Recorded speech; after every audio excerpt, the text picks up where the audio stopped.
So you're trying to get Hines on here? Oh yeah, I'm gonna get Hines on here too. I'm gonna get Hines on here too. Yeah, absolutely. You got to. What are we talking Because I'm gonna get the thing rolling, and it's gonna be a no-brainer. He's gonna have to answer or run away.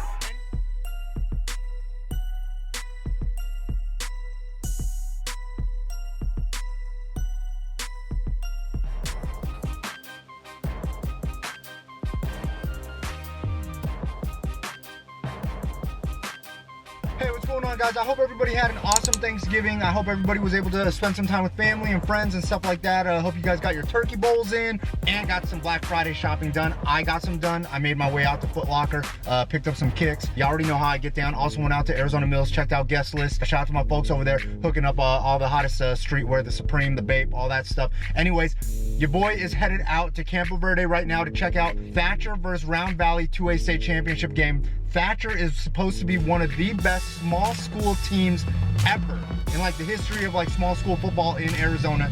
It's a nice day out. It's like only 70 degrees. Perfect weather for some football, for some daytime football.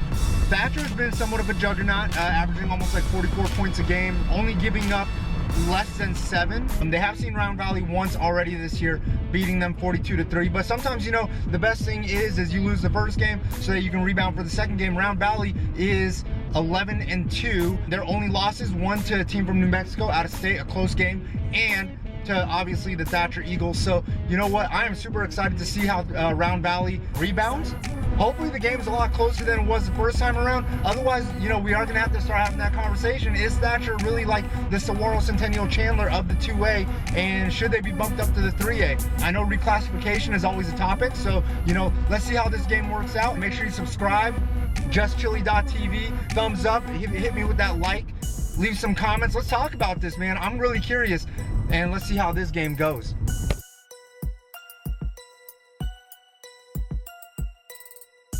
First touchdown, but I see Jason Jewell out here. I see Ralph Star-Lord out here, and I'm sure legendary Lee Patterson's out here somewhere, so I'm definitely going to catch up with them, and I'll check back in a little bit. Your boy Chili, you already know what it is. Make sure you follow me on Twitter at JustChili, Instagram, Twitter, Snapchat.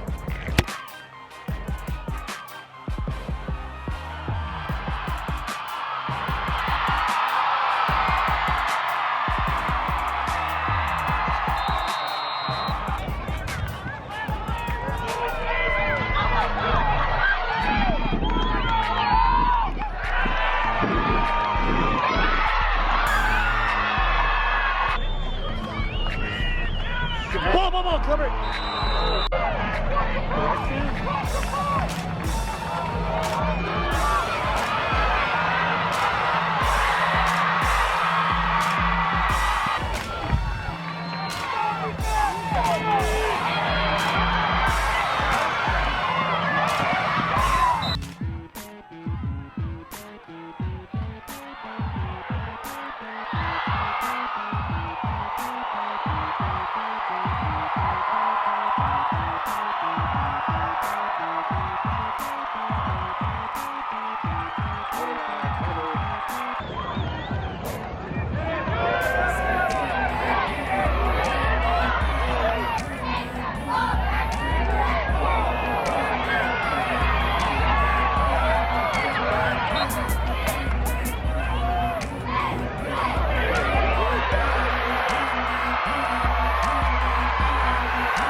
It is 28-0 Thatcher. Do you think that Round Valley's kind of played themselves into this bad situation with the giving up the touchdown on the fake punt and then the fumble recovery, the scoop and score? I do think that Thatcher is a better football team than Round Valley right now, although I do think Round Valley's played early. You know, I tweeted out early in the game that I thought they were playing really, really tough, and they are. But then when you can't come down against a team like Thatcher and fumble the ball for a 77-yard score, then give up a fake punt for another 50 yards. It's 28-0 right now. It probably should be more like, you know, 14-7. It seems like Round Valley has kind of tried to change their offense a little bit cater to their athletes, Martinez, Hernandez, and Bevel. Do you think that they're going to try that the rest of the way? Yeah, I mean, that's really what has worked for them. When they did march the ball down the field, you know, they took their quarterback, motioned him out as a tight end, let him block down on big moats, and then tried to get outside of him. Had some success with that early on. Obviously, the fumble killed that whole drive. Since you brought it up, moats dominating from his defensive end position. But on the flip side, they got a junior over there, Colin Thompson. What are your thoughts about him, number 44? Yeah, they have, I think there's some big kids on the defensive line first off. So you look at 44,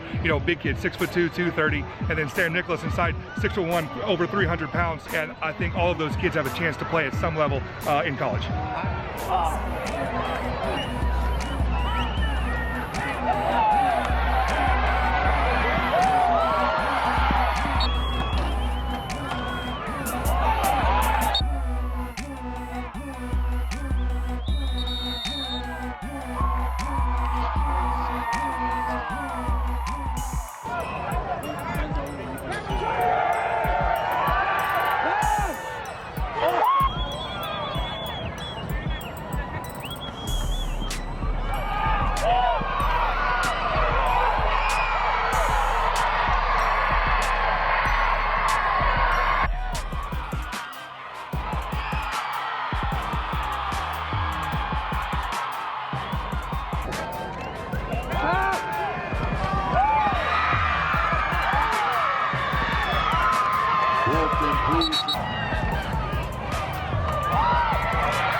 Hit him!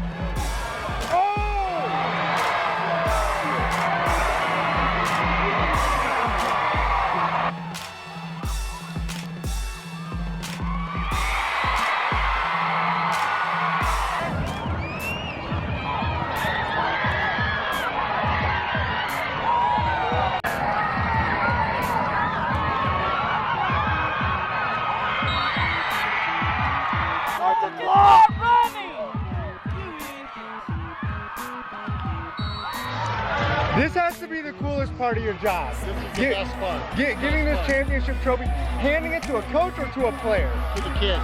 It's the best thing. We want 3A. We want 3A. We want 3A. So talk to me, what's the 3-peat feeling like? It feels amazing. Now you beat this team earlier this season already. Like, what were you thinking of, like, as Monday, Tuesday, Wednesday, as the days passed by? You know, we had to stay humble and hungry. That's all it took. Just humble and hungry and ready to come back as a team and come back even harder than we did the first time. You guys are 38-3 over the last 3 years. Walk me through, the first championship. You know, it just is a lot of heart and just the weight room and getting good grades in school. And the second championship? The same thing, just even more and more and more and more.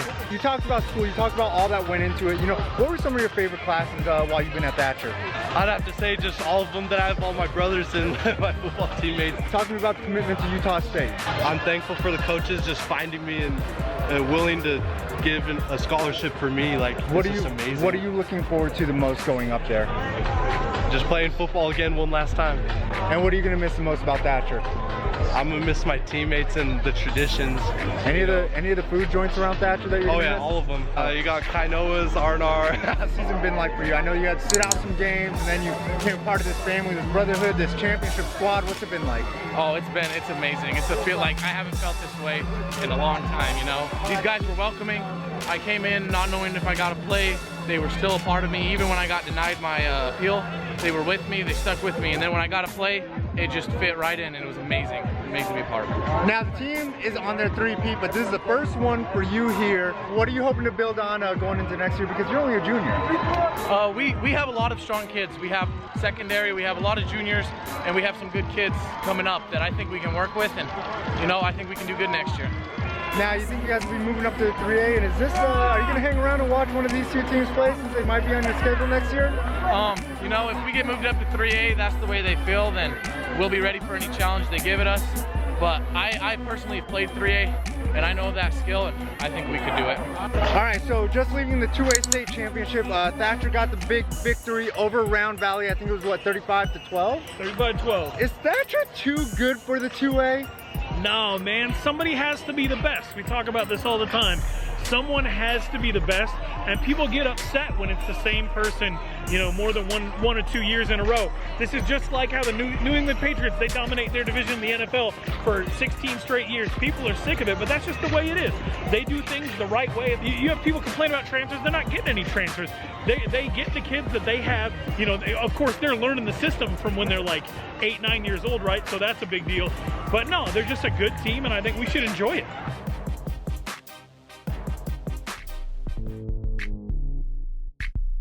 I just got a couple questions. You know, I'm really curious about the direction of some of the things like the transfer rules. It seems like it's getting a little bit stricter. Like, what are the two biggest fears with transfers?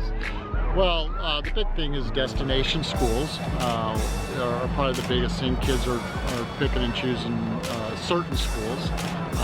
And so the intent of educational athletics is that we are working with the whole student and, you know, having a level playing field as much as possible is part of the emphasis of high school athletics.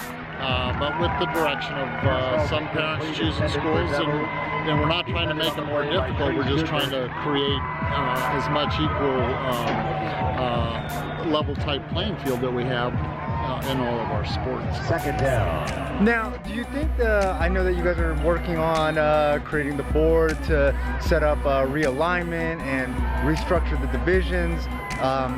Do you think that will solve the problem in and of itself by moving some of the better teams up so that there's not continuous dominance in each division by one team? Right, well, with the reclassification with the committee, we're looking at things that I do think that there's probably 4 or 5 schools that probably should compete at a higher level.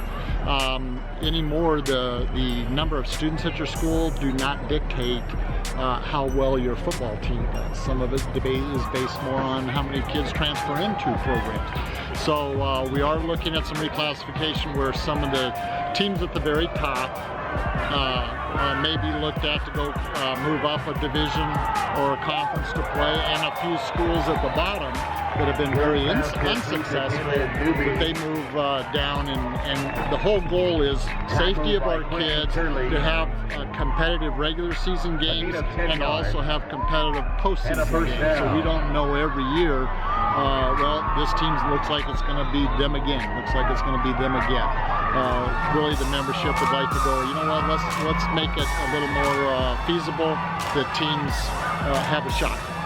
Now, you know, I know that you guys take a lot of heat and stuff with the AIA is soulless. They don't look at the individual kids and what they're actually losing. Like, how hard is it for you guys to actually like tell a kid or a family like, hey, you know what, the kid's got to sit part of the season or the whole season? Well, and it is difficult because we're dealing with kids here. However, we have sometimes kids, we have parents that want their kids moved, and they're not interested in you know, some of the rules that are there. We try to be as helpful as possible and try to communicate as possible, as much as possible. Hey, here's the thing, so once you enter 9th grade, you can go anywhere you want. There's one time. If you move after that, then there's a 50% sit out. If you move a second time, then it sits out a year, unless there's a hardship. And so we always have hardships that we can look at or evaluate, and we have those. You know, parents get a new job, they move, you know, from one city to a complete different city. It's impossible for that athlete to go back to their home school. So all of a sudden, you know what, that's a hardship. But if they move across the street into a new boundary, no move, no job change, that's really not a hardship. Right. That's your choice. Okay. And so we're really trying to make it as close as we can to it's a choice versus it's a hardship. And I think that's where we lose sight of what a hardship and a choice is over time.